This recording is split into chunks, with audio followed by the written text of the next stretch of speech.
Hi, welcome to Hard Reset Info channel, dear viewers. In front of me, Xiaomi Mi Airfryer 6.5, and now I'm gonna show you how to enable manual mode feature on this device.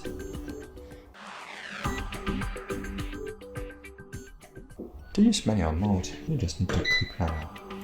Here you need to check to choose the temperature.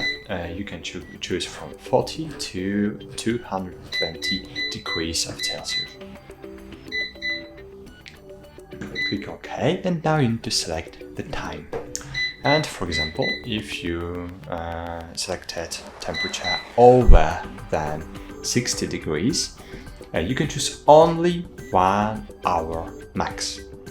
But if you will choose 60 or less, you can choose the time over the 24 hours. And that's it. Thanks for watching, like this video, subscribe to our channel, and bye. See you.